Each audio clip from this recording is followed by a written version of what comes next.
A surprise visit from a presidential candidate in south central Kansas. Plus, the state wants to know why the earth's been shaking in Hutchinson lately, and why critically ill kids in Kansas are having to wait in line for the help they need.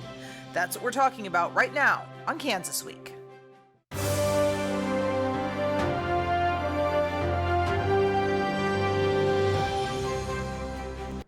I'm Pilar Pedraza, and this is the 100th episode of Kansas Week. We'll get to all those stories in a bit, but first, one of Wichita's most well-known citizens has passed away. The Koch family announced the death of David Koch Friday morning. Billionaire industrialist and conservative philanthropist David Koch passed away at the age of 79. He was best known as one of the two Wichita Koch brothers of Koch Industries. Worth more than $50 billion, David Koch co-founded the anti-tax small government advocacy and lobbying group Americans for Prosperity. The Associated Press reports Charles Koch, his brother, saying he'll remember David for his giant personality and passion for life, and that David will be greatly missed, but never forgotten. And joining me on the desk this week to discuss this and more, we have State Representative Brad Ralph, Republican from Dodge City, State Representative John Carmichael, Democrat from Wichita, and Travis Mounts from the Times-Sentinel papers. Thank you all so much. Glad to be here. So as we look at the passing of David Koch, the question becomes, Charles Koch is actually the elder of the two brothers. Are we starting to look at the passing of an age? I mean, they've been powerhouses in the political environment, both at the state and the national level. Travis? I think you'll see that influence continue on. You know, the number of years that they've been involved with this, the amount of money that they have invested into the causes that they favor, I think that's going to be an influence that is felt for a long time. You may lose some of that personality, but I mean, in a lot of ways, they have stayed behind the scenes and funded the initiatives that they want to see move forward. And so I think that legacy will live far beyond their actual lives. Yeah. Closely held corporation. Started out with their father here in Wichita, who held beliefs somewhat similar to theirs politically. Charles' son Chase is actively involved in the company. I wouldn't expect that this would result in any significant change in Koch's activities or their political activities. I think you'll continue to see that. It's the name that you're seeing, and particularly for people in my age bracket or whatever, you hear the name, you don't see the faces as much, and so I don't anticipate that changing much. No. Well, and certainly as we look at all of this, the Kochs have been kind of almost the power behind the throne. I talked about money. I was just looking at federal campaign funding website the other day, and they put millions of dollars into Americans for Prosperity every year.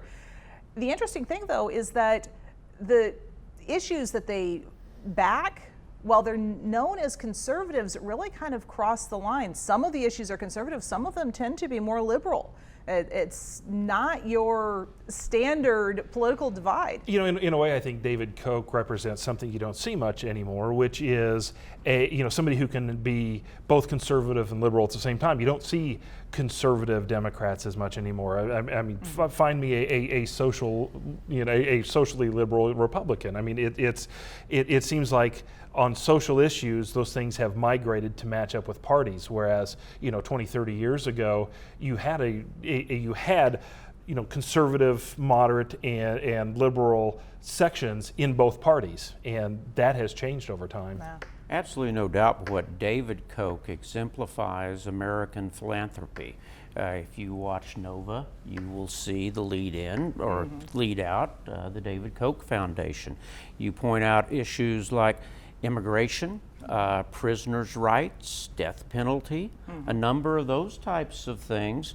The libertarian tradition, I think, of the family may kick in as much as the monetary interest in defeating people like me in elections, but as importantly, from their perspective, keeping government out of business.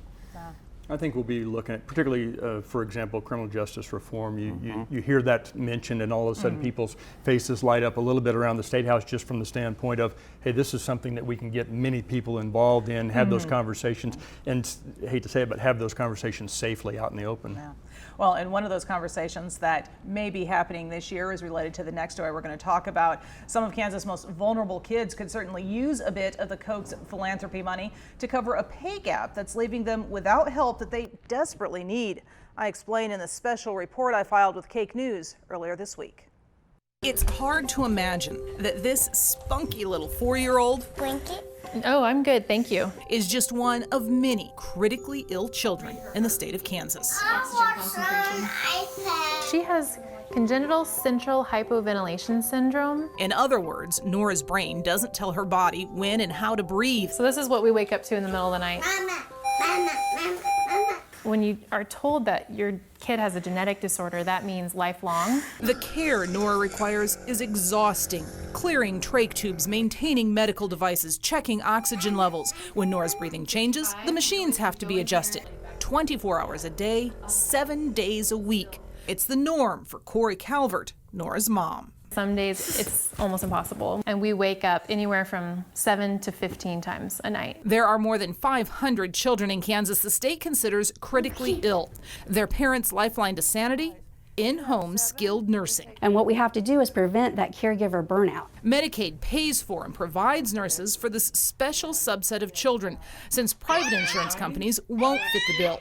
Lynn Dalrymple of Thrive Pediatric Care in Wichita says there's a hitch. The Medicaid reimbursement is so low that that gap makes it that we can't pay a nurse a competitive wage to get them in the home to take care of these children. Take a look at the pay gaps.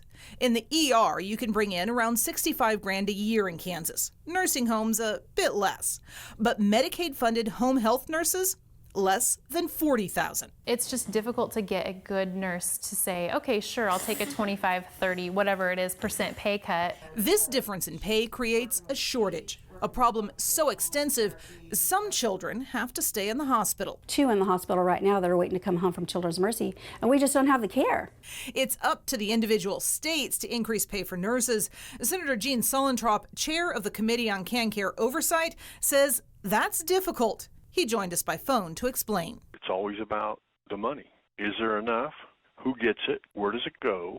What are we accomplishing with it? If we look at surrounding states, perhaps we are at or near some of the lower ends of those levels, and it's truly unfortunate. Little consolation to a family just trying to survive. The nursing situation is just rough, and as a parent, you feel so helpless. Like, we need this, but we can't get it. Yeah, this is just one more battle we have to fight. And now this is a budget issue, but it's also a people issue. As we look at this, is this something that has been on the radar for lawmakers? John? Well, as a matter of fact, I think we know that we have underfunded Medicaid or CanCare, and this is one of the worst examples of what happens.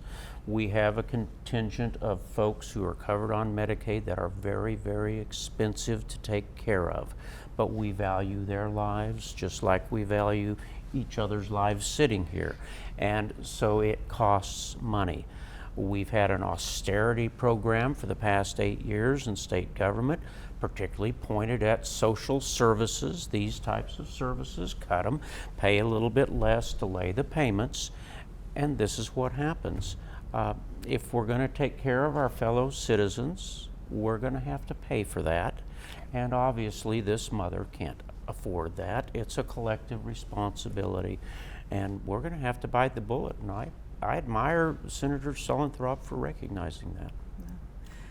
As we dive into those issues, even on a broader perspective, particularly from Western Kansas, we deal with, in the bigger sense, the shortage of nurses in general right now. We're challenged working with several communities out in our neck of the woods, trying to get the Regents institutions involved with a circumstance where we can get nursing programs out there, because of course anytime you can grow nurses and keep them closer to home, you're more apt to keep them. So it's not just a matter of the in-home nursing, but just being able to fill the entire pipeline of nurses would be of benefit in the rural areas particularly. When we look at this, Travis, it's something that most people, I think, say, okay, I can see my tax money going for that. But what about tax hikes? Do you see the public? Well, that's where you always run into an issue. Is that is a good idea until it impacts me. and and we're all that way, whatever the topic is. I think it's hard to see a story like that and not feel like there's something more that we could do. You know, for my job, it's pretty easy. I can just sit down, write a column, and tell these guys that they need to do better. Actually, fleshing out a good solution then is where the real hard work comes in. Yeah, because certainly we have all sorts of competing interests at the state level for limited dollars. Yeah, well, and we saw last year that there is growing support for expanding can care, but it did get stopped before it could get to a vote in both houses. So how will that play out this coming session? We'll have to see. Yeah, that's up to, well, actually not up It's to you up guys. It's up to the Senate. Okay, Yep. but for one vote in the Senate, we would have Medicaid expansion today. Well, maybe. We would at least have had a debate. Did you have something? Well, it's just one of those, as you picture all the different pieces moving around there in the State House, and as you say, maybe we would have just had the debate.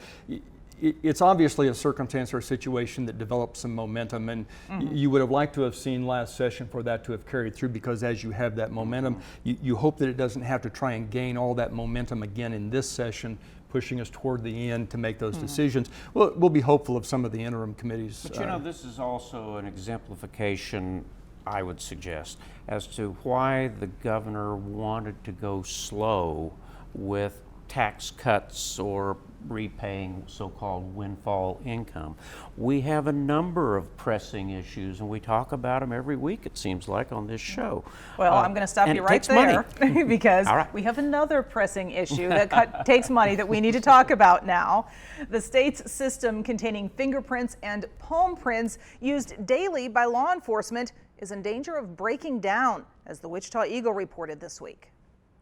The Kansas Bureau of Investigation sounded the alarm, saying more than 2 million finger and palm prints are endangered if the Automated Fingerprint Identification System, or AFIS, fails.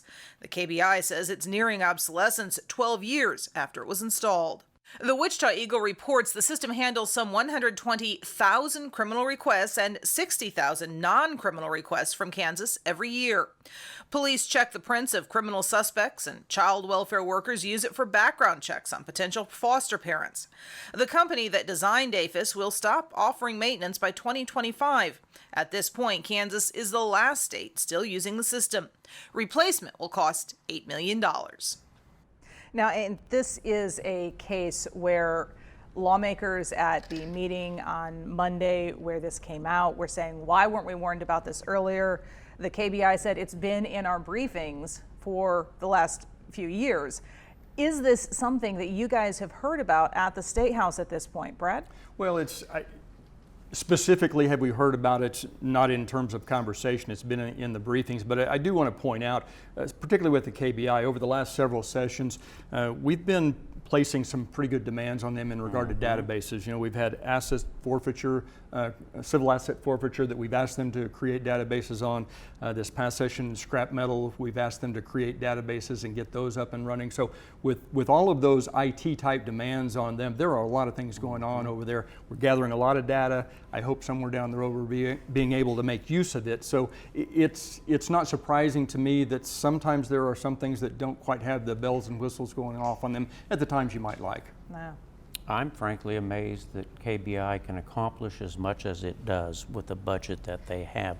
Closed case task force would be another example of unfunded mandates, if you will, on the KBI. They've got to keep up with the technology. AFIS was outstanding, state-of-the-art at the time, but the new generation will allow us to identify a lot more folks a lot more accurately. It's an investment we're going to have to make, and I think that's what the governor acknowledged. Yeah.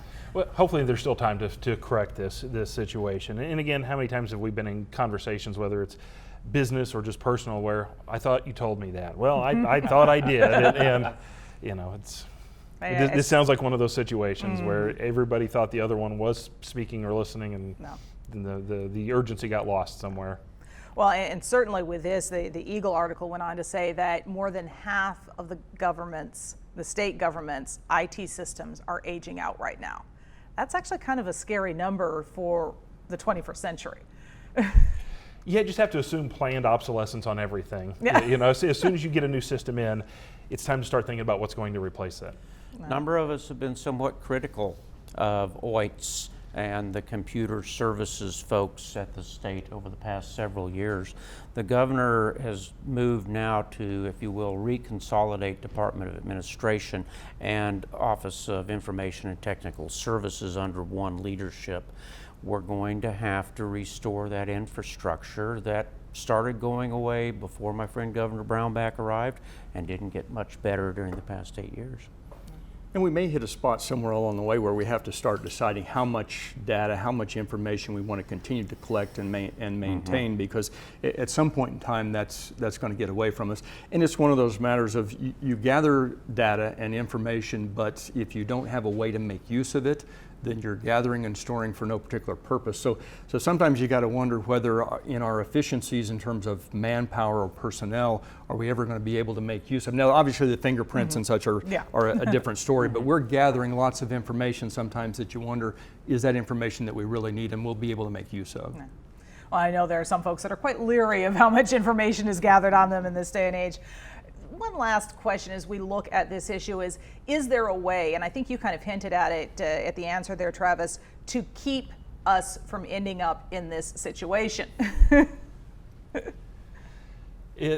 Well, I mean, you know, when you're struggling to pay the bills today, which was the case for a number of years here recently, it's really hard to think about tomorrow. You know, it's when you don't know what you're going to eat, you know, tonight, you're not really thinking about vacation 2 years from now.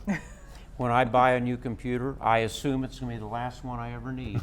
But inside of 3 or 4 or 5 years, I'm buying another one. That's the nature. As technology evolves, you got to keep it up to date. Well, and as you're dealing with institutional knowledge and archival knowledge, you still have a situation where as legislators turn over, as staff turns over, those are types of things that we're having to keep up with more quickly now. Changes coming in 2 years that used to not happen in 10 years. So trying to maintain and keep ahead of those, not just keep up with them, but trying to keep ahead of them is a whole different story. I think folks would be really concerned if they saw the quality of some of the computer hardware that we're using for vital things, like in particular emergency management. Go to the state emergency management and you will see computers there that belong in a museum. Well, I know I just did a story, a little off topic, but I just did a story with Mays Public Schools. They've got a bond issue vote going on, and one of their issues is they need new key fob systems for all their doors. They're still running on DOS. Yeah. And he's like, some of our people don't even know what that is. And one of the things that we'll keep in mind, this isn't just a state problem. You look out into your municipalities and counties, radio systems and the like, and the price tags on those as they keep going up. It's a concern from top to bottom. Yeah, I just came from the State 911 Council meeting this morning, and that's what we're looking at is how do we stay up to date within the budget that we have when there's rapidly evolving technology that can make a difference and save people's lives in terms of response time. Can we afford the Cadillac, or do we need to drive a Ford? Yeah. All right.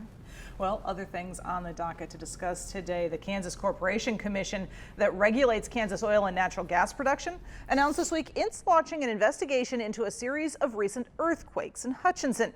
KAKE's Taylor Adams took a look at why the KCC is getting involved. 17 earthquakes in Reno County in a span of just 5 days. And the aftermath is hitting Hutchinson hard. I woke up in the morning, I didn't know what was going on. I looked outside to see what was all the big commotion, and then my apartment building started shaking. Just last week, we spoke to Deborah Veason, owner of Jim's Liquor Store, about an earthquake that sent bottles and bottles of liquor flying off store shelves. Early Sunday morning, she was back in the store again, cleaning up after yet another quake. Well, I know I have felt 6 or 7, and I've heard on the news that there was 11. Just like many others in Hutch, Veason wants to know why the city keeps shaking.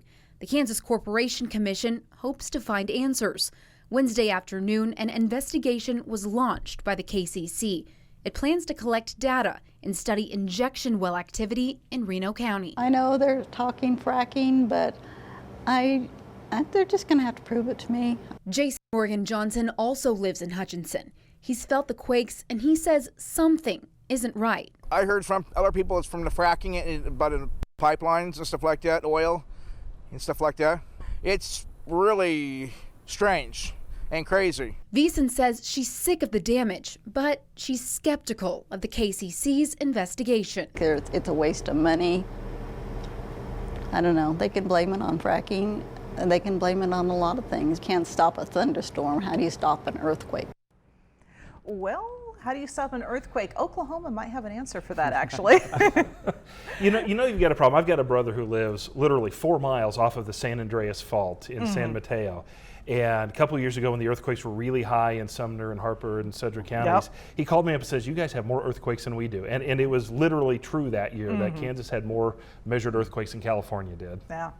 But you bring it back to that Oklahoma case, the Oklahoma's regulatory agency took a look at it and started pulling back on their fracking licenses, and the earthquake slowed down and came to not an end, but certainly there's quite a bit involved in that story. Initially, the Oklahoma Geological Survey scientifically concluded there was a relationship, but the politicians literally fired people who reached those conclusions.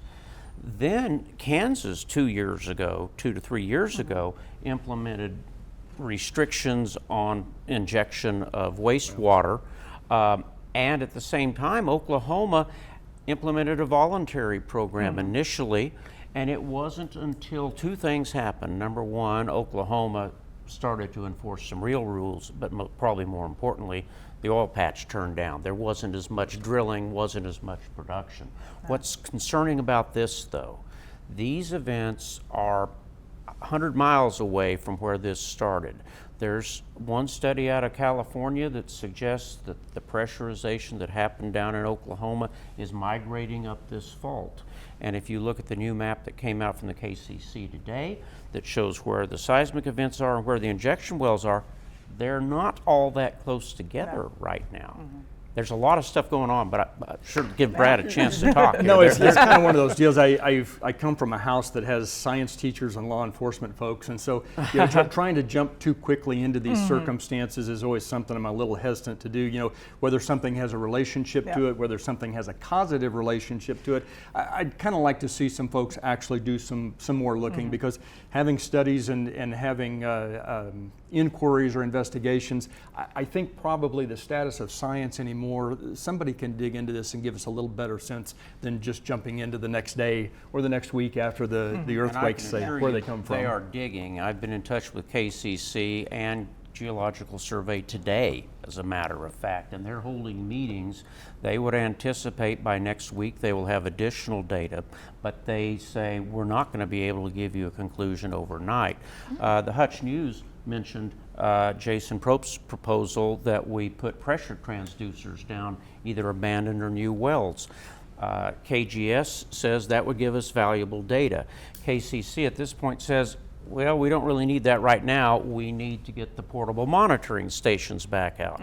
And this all started about the day I came to the legislature. That's when National Science Foundation concluded there is a relationship between injection well pressurization and seismic events, and that's in 2013. And what we're seeing now is, by the way, the Kansas Geological Survey, even before the administration changed, concluded, yes, there probably is a relationship. But even as we get into those circumstances, that's kind of the crux of it, is relationships versus causation and the like. And in this instance, one thing to keep in mind is data doesn't equal research. Raw data is just that, and then what you do is you turn it over to folks that can make some interpretation of it and evaluate it over some period of time. But Brad, I think that evaluation's been made. National Science Foundation concluded cause and effect relationship. KGS, cause and effect relationship. The new studies that are coming from USGS, they say cause and effect. All right, and the cause here is we're running out of time. We're going to move on to the next story. We'll continue those on until we get. We got one more thing to talk about. We won't resolve it tonight, Yes, that's for sure. Well, it's rare, but it does happen when the race for president passes through Kansas. Sometimes, as it was this last week, it can even come as a surprise. KSN's Tiffany Lane shows us what Beto O'Rourke was doing in Wichita this week. Oh, it was very cool. It was almost like hard to believe, but it was there. It was in front of my eyes. Jose Cardona was one of 7 Wichitans invited to an open-ended discussion with Beto O'Rourke at our coffee house in Riverside Tuesday.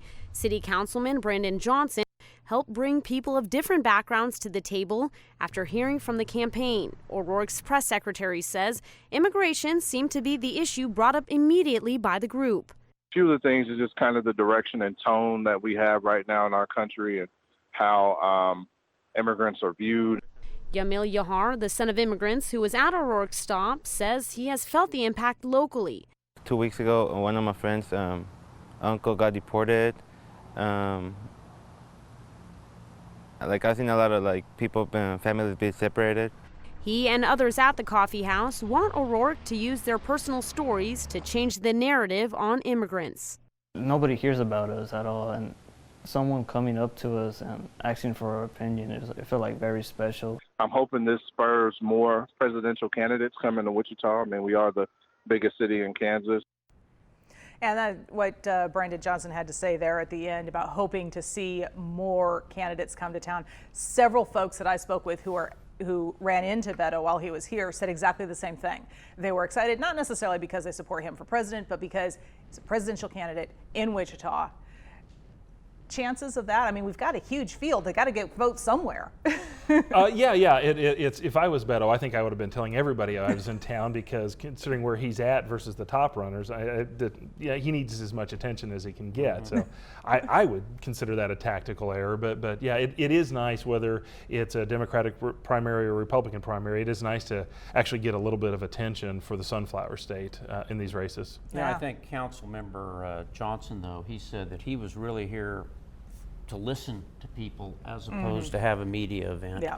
And that's probably not a bad idea either. No.